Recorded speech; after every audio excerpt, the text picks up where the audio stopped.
This week's topic is part one of political parties.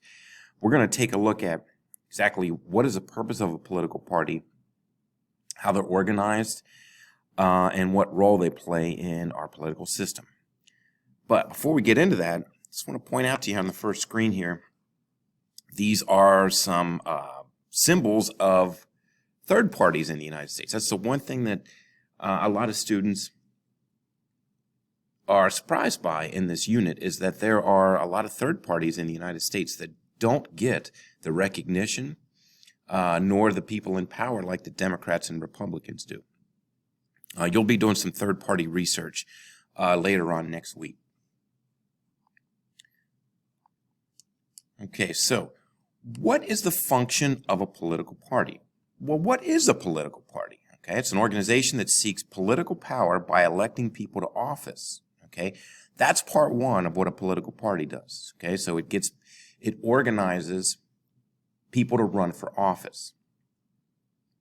And then once they get that person elected to office, or people elected to office, they want to get a majority, and so they can get their positions in philosophy into public policy. Public policy is just basically another word for law. They want their ideas and their platform of their party to become law. Okay? Now, here are some other things. That's the main thing a political party does, those main 2 points. But they also do things like they unify the electorate. Okay? Think of how many different viewpoints there are just within the Democratic and the Republican parties. Okay? Those parties, they're called big tent parties. They pull a lot of people in. They unify the electorate. They translate their preferences into policy. That is part two of the definition up top here. They want to take their ideas and put it into law. They organize the competition. So if there's a political, and this sounds weird, but if there's a political party, and they're doing well, it actually organizes the other side to do well, to win elections, to become the majority party. They also help to organize the government. So once they're in power, they run the government. They make changes to government too, if need be. Or they provide sometimes called loyal opposition. Right now, the first couple weeks of the Biden administration, I think the Republicans are pretty loyal to the idea of making a Biden presidency work. Now, when they get into specific policies, they might not become the loyal opposition, but just the opposition. And the Democrats did the same thing when Trump was in power as well. Okay, here are some recent big changes in political parties. A big change is, especially in national elections, campaigns have become very candidate-centered. Instead of saying, this is the Democrat running for president, this is Joe Biden running for president. So people tend to vote for an individual more so than a party these days. Okay, that's something new that's relatively new in American politics. 100 years ago, every person in a union voted Democrat. Everybody that worked in a business voted Republican. Those were very big loyalties that people had. So if you were a union member, you voted the Democrat ticket all the way down the line, from national down to state to local elections. Okay, same thing with people that were in business. There's something called split tickets now, where people don't always vote for one party or the other. Sometimes they vote for, in the same election, they might vote for a Republican for judge, but a Democrat for governor. Okay? This has weakened the influence of the parties. Okay? The parties used to be these machines. You probably learned this in American history last year. See if you remember this, that there were these machines, and they could always count on the votes of certain groups of people, the Democrats and the Republicans. Not so true anymore. I always tell my students there's about a third of the electorate that are Republicans and will always vote Republican. there's about a third of the electorate that's Democrat and will always vote for Democrat. You can't win an election with 1/3 of the voters. The other third are independents. Sometimes they vote Republican, sometimes they vote Democrat. So you have to appeal directly to those folks, and they do that with these candidate-centered campaigns.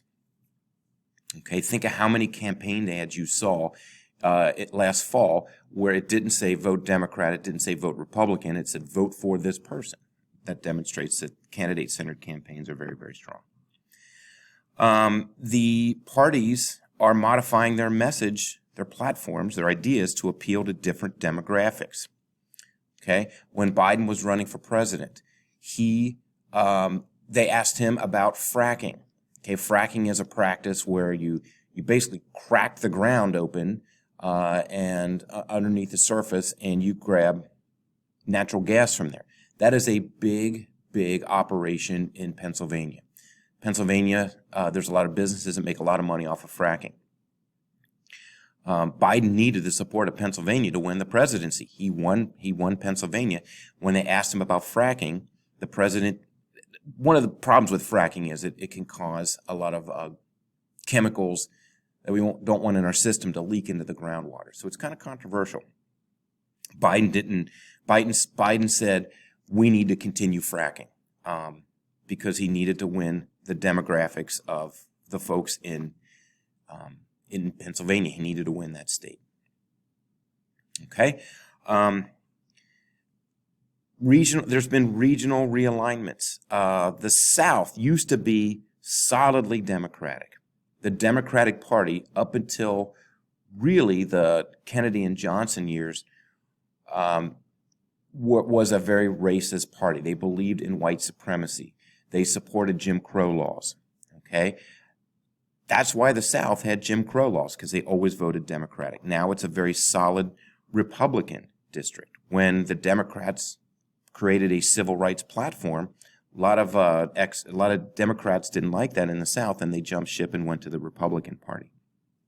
I think we're seeing a demographic shift in the South right now.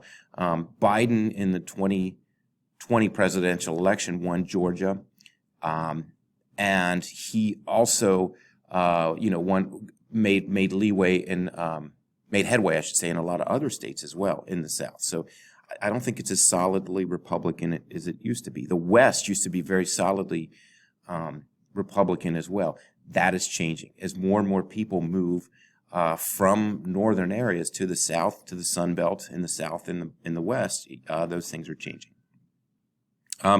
There are changes in communication techniques. In the old days, you ran a campaign ad. It ran on ABC, CBS, or NBC because those were the only networks around. Now you don't even have to use television advertising if you don't want to. I know politicians use it a lot, but politicians are relying more and more on social media, not just during campaigns, but also as they are creating policy and voting on things and so forth. And there's been a lot of changes in federal election laws recently as well. We'll get to those next week. There's rules for the money. You can't just say, all right, I'm going to give this person $10 million to run for president. There's a lot of limits on how much you can give, who you can give the money to. It has to be reported. There are sunshine laws that says, you can't report things or you can't give money in secret. But there's also a way around the rules as well. Okay, so how do these parties get to one nominee? Well, most of the third parties don't have this problem because they don't have a lot of people running for office as a third party member. Let's be honest, if you want to get voted into office, you got to be a Republican or a Democrat in our society. So how do the Republicans and Democrats go from 20 presidential candidates down to one? Okay, they use a primary system. Okay, there are 3 types of primary systems. There's a caucus, and then there's closed and open primaries. Let's start with a caucus. Okay, a caucus is used in Iowa and a couple of other states. This is how a lot of states used to choose delegates to the National Party Convention. The National Party Convention is held in the summer or the early fall of a presidential election year, every 4 years. And that party meets and they put a platform together and say, this is our nominee for president and vice president. Okay? There never used to be primaries or caucuses. 150 years ago, the convention just met, the party met at the convention and selected a person. Okay, now it's a long, drawn-out process that takes 2 years. It takes somebody 2 years to run for president. They got to announce they're running for president, then they got to go through all these caucuses and primaries, and then they got to, finally their nomination is fulfilled at the party convention. So a caucus is very informal. Iowa has caucuses. What Iowa does is people have their meetings in school gyms. They have them in their homes, their basements, the YMCA, any kind of public building. And what they do is they try to get people to come to their caucus, and they actually take a voice vote at their caucus. They say, okay, how many here are voting for this candidate? Who's voting for this candidate? Who's voting for this candidate? And they're all, in a primary system or a caucus, it's all Republicans running against Republicans or all Democrats running against Democrats. Okay? So there are Democratic caucuses in Iowa and there's Republican caucuses in Iowa. They're held on the same day, but they decide, who the nominee is or who the state votes for that nominee. Most states hold primaries, okay? They're either closed or open. In a primary, you go to your polling place. It's just like regular voting. You go to your polling place and you either take a Republican or a Democratic ballot, and what you do is you give your preference to who you want the Democratic nominee to be. There might be 20 people on the ballot. You select one, okay? And you're selecting your state's conventioneers, the people that go to the National Party Convention in August or September, whenever the party holds their convention. Okay? So basically, if the person who's running for president, the person that gets the most delegates, wins that party's nomination. Okay? The reason most states use these primary systems is because it's a lot easier and a lot more clean-cut than a caucus. You put a ballot out, people show up, and they vote. Okay? But there is a closed primary system. In a closed primary system, you have to be a registered member of the party to be allowed to vote in that primary. Okay? But as I said before, party influence is dwindling. A third of the electorate, probably more than that now, aren't a registered member of a party. Okay? More and more states are moving towards the open primary system. In an open primary system, you don't have to be a registered member of the party. You have to vote for either Republican or the Democrat. Ohio has an open primary. And when you go to vote in the primary in Ohio, it's usually held in March of a presidential election year, they'll ask you, do you want a Democrat or a Republican ballot?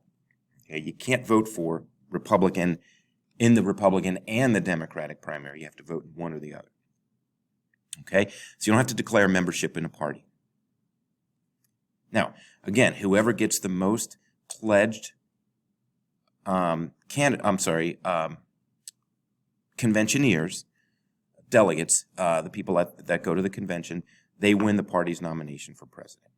Okay, so these two are the most popular today. Most states use an open primary system, and then both the Republicans and the Democrats use the convention, the party convention, to finalize that nomination.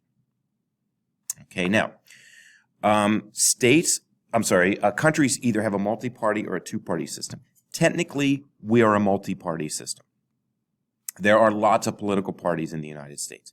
However, in reality, we're a two-party system. You really got to be a Republican or a Democrat to win election to office. Okay? In a multi-party system, usually, because there's 5 or 6 major parties, nobody gets a majority. You can't operate a democracy if nobody has a majority. So 2 or 3 of the top parties, what they'll do is they'll form a coalition government. They pledge to work together to form a majority. And if that coalition breaks down, then they have to have new elections in that party. Minor parties have an incentive to persevere. Okay, what if you come in fourth place? Well, that's not so bad in a multi-party system. That's terrible in a two-party system, but in a multi-party system, that's pretty good. You might get 20% of the votes, but the leader, the winning party, might get 32% of the votes. There's not much difference then between your votes, between the fourth place and the first place party. A lot of them use proportional representation. So instead of having one, if you win the majority of the votes, you get most of the seats. They do it by, they might have their legislature say, they might look at it and say, okay, so this party got 32% of the votes, they get 32% of the seats. The next party got 25% of the votes, they get 25% of the seats. So they proportion it based on how many votes a party gets. In this sense, government tends towards instability. These coalitions can break down. If there's an issue that they can't agree on, they either agree to disagree and put that issue shove it under the rug, or the government breaks down. More than likely, the government breaks down. So in a multi-party system, sometimes they have national elections 2 or 3 times in a year. Okay? Whereas our system is much more stable. We have congressional elections every 2 years, no matter who's in the majority. We have a presidential election every 4 years, no matter who is the majority party there. In our two-party system, we have a winner-take-all system. We have people running for Senate. If you get the majority of the votes in the Senate in that election, you're the senator. Okay, we don't do proportional representation. A wasted vote syndrome discourages minor parties in our system. Why vote for the Green Party candidate for president or Senate or House of Representatives if they're not going to win? I'm wasting my vote if I'm voting for the Green Party or any other third party, okay? Because they have no chance of winning. Like we said before, government tends towards stability. They have to work together. The Democrats are in the majority right now in the House and the Senate, and they hold the presidency. For 2 years, they have the reins. They're going to put as many policies through as possible. Okay, we know in 2 years there's going to be a national election. There's going to be a new Congress in 2 years, and that's basically going to be a forum on how well the Democrats are doing. If they're doing really well, they'll keep the majority. They might even get more seats in the House and the Senate. If they're not doing a very good job, then the Republicans will probably be becoming the majority. And then this is a big one. Policy change is incremental. We do not have huge, big policy changes in the United States. We tend to tweak things a little more. Usually big policy changes come during a crisis, the Great Depression. There was a lot of policy changes in the Great Depression. The system didn't seem to be working, so let's make some big changes. Like, let's make a Social Security system, an old age pension for the United States. Since that time, it's been tweaked a few times. Okay? In 2008, one of the problems in the United States that led to the recession, or one of the results of the recession of 2008, the Great Recession, was that a lot of people didn't have health insurance. So the federal government says we need to make sure that people get health insurance. So they created what's known as Obamacare. Okay? It's been tweaked a little bit since then. Since 2009 is when that was put in. Okay, big policy changes don't generally happen during crisis, but then they're tweaked as the years go on. So these big policy changes don't happen very fast in the United States. Which system is better? I'll leave that up to you to decide. Okay, now, what impacts voter turnout in the United States? Basically, voter turnout tends to be high during a national election, especially a presidential election year. In November of 2020, more people voted by far than ever in the history of the United States. That beat the 2008 election when President Obama ran for his first term. There was a record turnout then. President Trump got the most votes in 2020 of any losing presidential candidate. President Biden got the most votes of any winning presidential candidate in American history. Okay, if there's a national election and it's an off-year election, 2022, there's going to be a new election for Congress. There's going to be, all the representatives are going to be up for re-election, and a third of the Senate is going to be up for re-election. Still high, but not as voter turnout, but not as high as during a presidential election year. When there's state and local issues on the ballot, the voter turnout rate is really low. More and more states are moving towards voter ID laws. You have to have a photo ID to vote or proof of residence to vote. Okay, when these laws were passed in each state controls, the elections, and whether they're federal or state or local elections, they're controlled by state law. So Ohio has a voter ID law, but it didn't push back. People were saying, "Oh man, these voter ID laws are gonna harm voter turnout." It hasn't been true because voter turnout is higher and has gone up since these voter registration laws and voter ID laws have been passed. Demographic characteristics impact voter turnout. If you're under 30, you tend to vote less often. If you're wealthy, the more money you have a greater chance and tendency to vote more often. If you're part of the attentive public, the folks that, like me, that don't just pay attention to politics during election time, but throughout the entire, all the time, you tend to vote more. Okay? Now, we'll pick up with this next week, what protects the right to vote.